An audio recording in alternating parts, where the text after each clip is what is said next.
Welcome to the Business of Defense. I'm Rich Brady, your host and CEO at the Society of Defense Financial Management. SDFM proudly sponsors this podcast on Federal News Network. SDFM is the premier association of finance and accounting professionals who work in government and business in the defense sector. Our goal is to bring you inside the companies working to drive change in the defense sector, to hear directly from their business leaders, and to understand how they create value for their companies and their customers. My guest today is Todd Brymer, president and founder of St. Michael's. St. Michael's is a premier small business in the federal contracting space that concentrates its expertise on providing back office management for their federal clients, which allows their federal clients to focus on what they do best, keeping America safe. St. Michael's success has evolved from providing not only back office support, but also finance and accounting support, program management support, and audit sustainment support. Their team's experience and tools enable clients to reduce risk, attract and retain top talent, and ultimately improve results.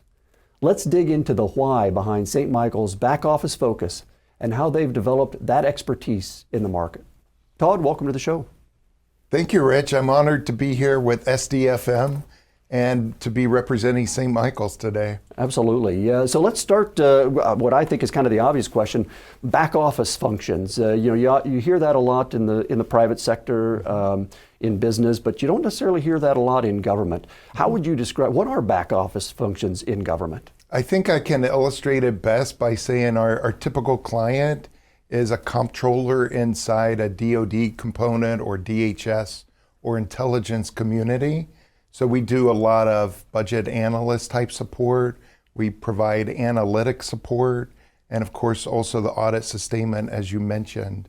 But paired with that, we also now do a lot of acquisition support, which really we found fits kind of hand in glove with the finance folks because of the way that the POM works and the funding for procurement. So we're helping government agencies to buy other services and other things. And what that has in common, another thing that has in common with the finance work is a lot of it's highly OCI'd, organizational conflict of interest. Right. That means that's the work we're gonna do for that client. We're not gonna pursue or be able to pursue other work supporting them. Yeah, I'm glad you mentioned the acquisition support because I wanted to talk a little bit about that. I think a lot of people don't really understand that if you want to spend money in government, not only do you need a requirement, but you need the funding, which the comptroller office takes care of, but then you need a contract. You can't spend $1 in government without a contract, and that requires the acquisition community. So there is that natural connection between the two. But from a company perspective, does it require a significant different expertise to support the acquisition compared to the financial management functions, or are there some synergies there for you? So there is some overlap in the skills, but it's usually a very specific skill set that involves DWIA certification on the acquisition side, whether that's DWIA certification in contracting or program management for a lot of the work that we're doing for clients.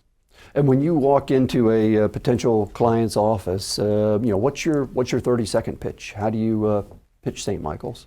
Yeah, I tell people really our difference, our competitive advantage is our culture.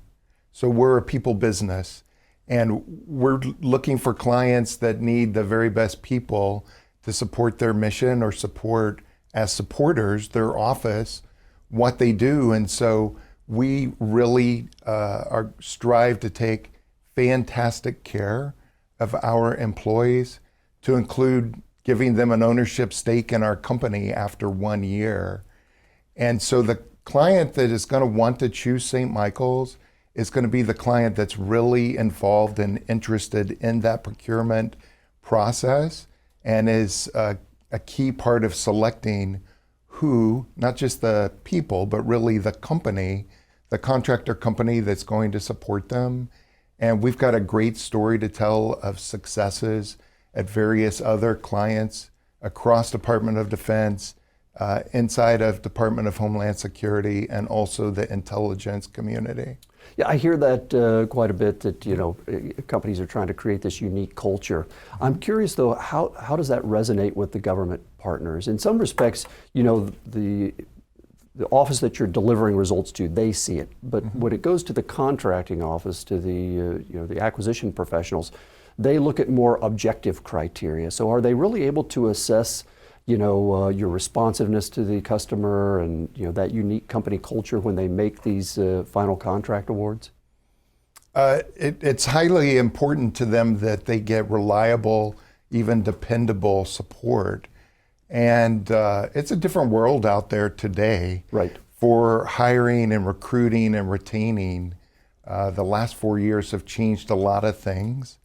And so I do believe that many contracting officers are looking for the company that's going to be able to provide the right people and be able to retain those people, so that there's a lot of continuity and dependability of the support. Well, that's good to hear. So it's not all what they say, low cost, technically acceptable. There are other factors that build into those final decisions. So you see some of that, right? And it's a very easy decision often for the government at the start of a contract to choose the lowest bidder, but then they've chosen the lowest bidder. And if that is the sole criteria for a contract, then that's probably not the best contract for St. Michael's. Right.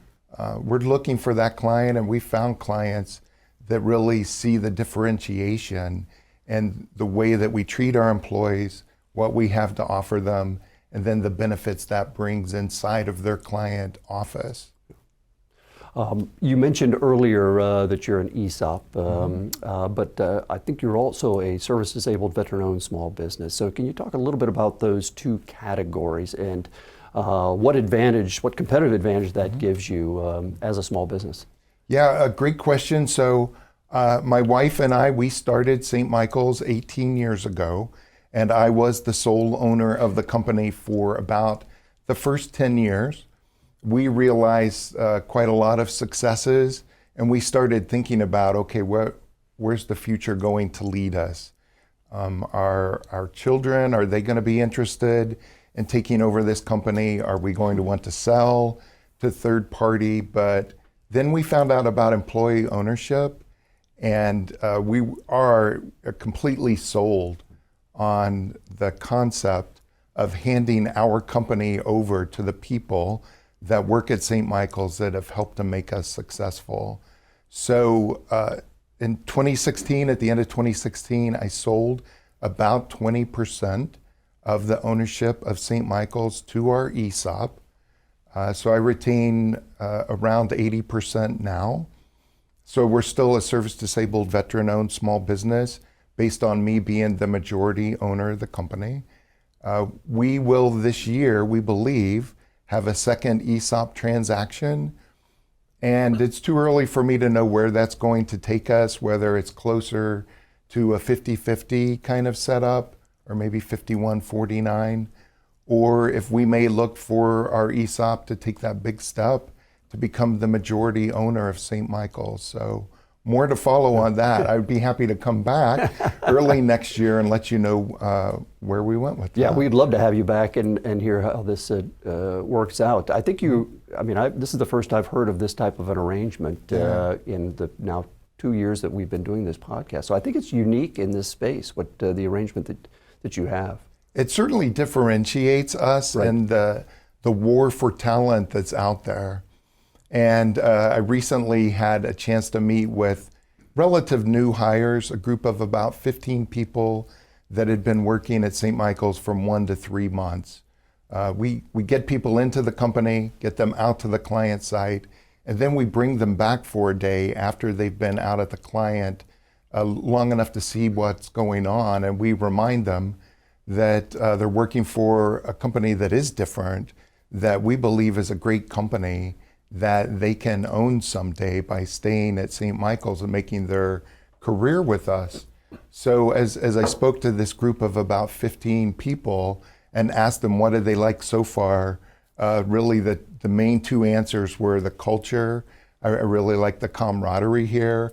I like the company core values and seeing the company live those 5 core values. and the chance to perhaps own some of this company down the road and to take that into retirement. It's really appealing to people. So you've been in ESOP for about 10 years now. Are you seeing it impacting employee retention in a positive way? I have, and the key thing is to get that right person in that really sees the value and the ownership. It is, an ESOP is a retirement plan. So it's a second retirement plan on top of the St. Michael's 401k. So it's a long-term proposition. I tell people it's not fast food, it's a crock pot, right? You got to have patience with it, but every year there's a once a year process where employees get an annual statement where they see how many more shares they got for the past year and the total value of those shares and where they are in the 5-year vesting process. And we had a series of those meetings in June, and you could really see there are people that completely understand it, and they're starting to think, act, and feel like the owners that they are. They're into the crock pot. They are. They understand the long-term value. Absolutely. You are listening to The Business of Defense with my guest, Todd Brymer, President of St. Michael's. We'll be right back.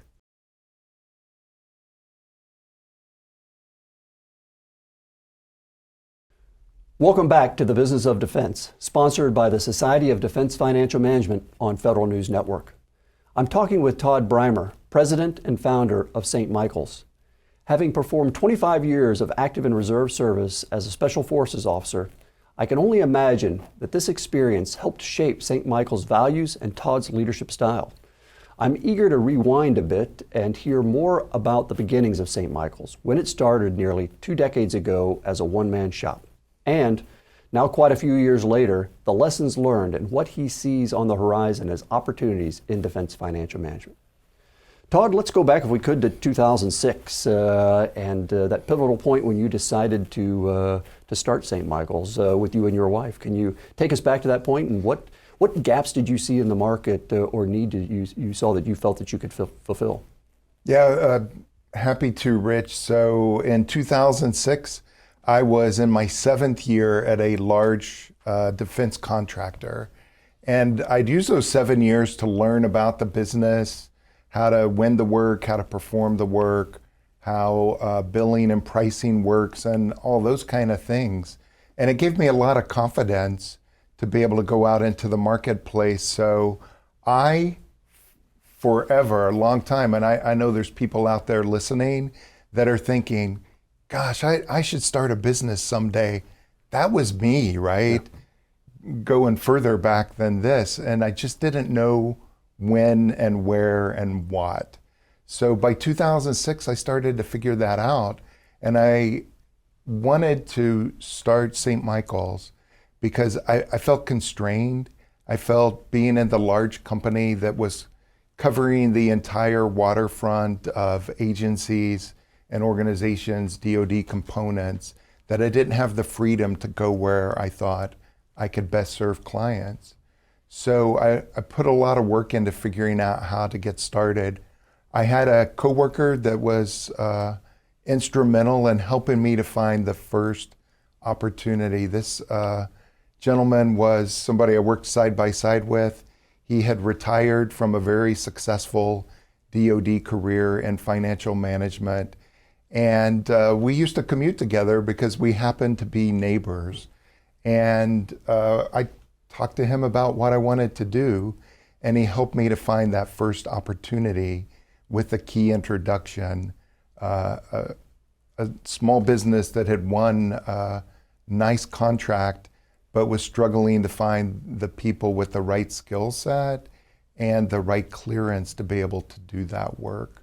So this opportunity presented itself as a 9-month contract. I went home and told my wife, Jenny, that I had this great idea, as she was at home at that time raising our 4 children, and I was the sole breadwinner. I said, I got this great idea. I need to quit this secure job I've invested 7 years in, and we need to start our own thing. And she told me, Todd, that's exactly what you need to do. You've always wanted to do that, and I know you're going to do great at it. So she might have had more confidence in me than I had, but we went after it, right? And that 9-month contract, which I viewed as a tryout, it was highly successful for us. It was supporting a client that was a worldwide Department of Defense client. I traveled literally around the globe that first year, and we were able to add on 2 more positions to our subcontract and hire 2 people in that first year. So there was no looking back from there. I said it was a one-man shop, but it sounds like it was really a 2-person shop because you couldn't have done it without your wife as your board of directors, your board of advisors, and your greatest supporter. Yes, we are a team. So you served in the military. How did that background help influence the start of the business? Yeah, I would say my background in the military was a highly varied one. I got to do a number of different kind of assignments, some of them unusual. So as Green Beret, Special Forces, we had to figure a lot of things out, right? We were not always given a very detailed 5-paragraph operations order. A lot of times we were just given a task and purpose. And we had our values, which guided what we would and would not do. But we also did a lot of living by our wits and figuring things out. And really in that world, it's entirely about relationships. And that was a very key skill. Problem solving, working with people, really helped to build the person that I have become and put me in a great position to start a business from scratch. How important is that? Can you talk a little bit more about that as a small business starting out? I think some people, if you read in a textbook, it says you've got to have a detailed business plan and you follow this strategy that you've outlined and everything. But as they say, no plan survives first contact. So that within 2 years of you starting your business, we had the Great Recession, and so you were probably adjusting quite a bit. So how important is that flexibility, adaptability early on as an entrepreneur? So I was supposed to have a detailed plan. Wow, did I mess up, right? No, really, that first contract, I completely focused on that because it was, to me, it was the tryout to prove what I could do. So I said, I had this idea that I could do better not being constrained by what a large company and its bureaucracy wanted from me. So I just set about improving that. And we always did know that we wanted to have employees. We didn't want to be just a 1 or 2 person show. And we hired our first employee a month into it. And I told you I'd learned how to win the work, do the work and such. We had no idea about HR, payroll, or any of those things. So I like how the Project Management Institute says that projects are progressively elaborated, which some people might say that would be making it up as you go along. Yeah, the early days of starting a business, they're always going to be somewhat like that. And we solved problems as problems came along. And we've always tried to look down the road to see what's coming up to anticipate those. And again, my background was always to have a plan and a contingency. And so just to anticipate what could go wrong, what will we do if this happens, right? If a contract doesn't get renewed, things like that. So we've done a pretty good job of figuring it out for these 18 years. Yeah, having a contingency mindset is important. A lot of people ask me, what's the difference between being a commander in the military and being the CEO of an organization? And I said, well, as a commander in the military, I never had to worry about making payroll. But that's top of mind. So for you, when did you know that St. Michael's was sustainable, that you got through the first contract, maybe got a couple more, weathered the Great Recession, and you were kind of up on plane and sustainable? Yeah, a great question. We never want to be complacent, so we're only as sustainable tomorrow as what we're doing today, and it's important to keep that kind of day one mindset. But I'll say this, we hired a couple people the first year. We added a second project the second year. won our first prime contract the third year. So things are going really good, right? 3 years into it. And then that takes us into about fiscal year 10, 11. There were rescissions, budgets were getting tight, and our prime contract ended. And we were not, I would say we were not prepared for that. And that fourth year was really a struggle for us. My wife and co-founder, she went back to work as a school nurse during that time to get us through that. And it was a struggle, but the other thing was I was still very chargeable, right? I was a guy going down to the client site every day or most days, and that stopped also, which I got to tell you had a big impact on revenue, but it freed me up to go and see what else was out there that St. Michael's could be doing and should be doing, what other clients could use our skills, what other relationships did we need to start. And so we spent a lot of time, I would say, planting during that year, and it really paid off in the fifth year and then beyond as we won more and more prime contracts. Getting back to the business side a little bit, talking about contracts, you were involved in some contract vehicles like Oasis and Seaport. Can you talk a little bit about those and how important those are for a small business? Yeah, great question, Rich. So in that third year when we won our first prime contract, within about the same week, we got onto the GSA schedule. And that's a process, and I would tell any business that's starting out that is working in the federal space, you want to be on the GSA schedule. If you're going to do DoD work, you want to get your facility clearance.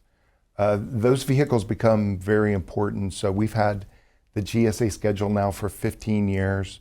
We have done many contracts on GSA schedule. We are also on a contract vehicle that's about to end, Oasis Pool 2, small business. Is still around until December of this year. So agencies can still use this for end of year spending. It's been a really good vehicle for us. We're into the Coast Guard on that vehicle. We're into the Federal Protective Service, Air National Guard, and other agencies that's one of their principal government-wide contracts that they use to find services, because they know the companies that get onto Oasis have already been pre-vetted. They're good companies. And in the case of Pool 2 small business, they're usually financial management kind of companies like St. Michael's. I know you've had some mentors that have helped you along the way in both your military career and your business career. Can you share any advice that they gave you that would be helpful for our viewers and listeners? Yeah, I love that question, and this is why, because when I was a young person, there were people that helped my career, whether it was in the Army or to start and to thrive at St. Michael's. And now I'm getting to where I'm kind of looking at the second half of my career, and it's important to remember that somebody helped me, somebody helped us to get where we are at St. Michael's. And I've got really a pretty unique opportunity to lend a hand up to other people. And I was just meeting yesterday with one of our younger senior leaders at St. Michael's and talking with her just about this very thing. We have the chance to really change lives. And that's what still gets me out of bed at this point and keeps me coming in is the people and the opportunity to really influence people in a positive way and help them. So I mentioned a mentor that helped me to find our very first client. I'll be really forever in debt to him. But when I was in the Army and I was a young staff officer, young captain, I had a really good boss that helped me in so many ways.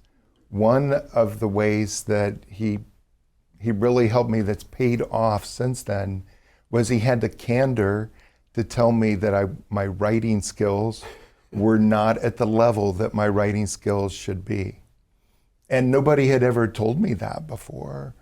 And he not only had the candor to give me that feedback, but he helped me to find the training that I needed to get better at that. And then many years later, those skills have paid off for me, whether it's in proposal writing or I actually published an article with a client that went into a major publication. And so I did go back to that boss from the Army and let him know I was worth the investment, and his investment in me has paid off. So I sometimes ask myself, who are the people that I need to, one, be having those candid conversations with, and two, how can I help them to get better? It sounds like all that advice not only helped you, but St. Michael's, your employees, and your federal clients. So we definitely look forward to having you back and hearing how everything turns out with your organizational structure and your ESOP. Love to, anytime.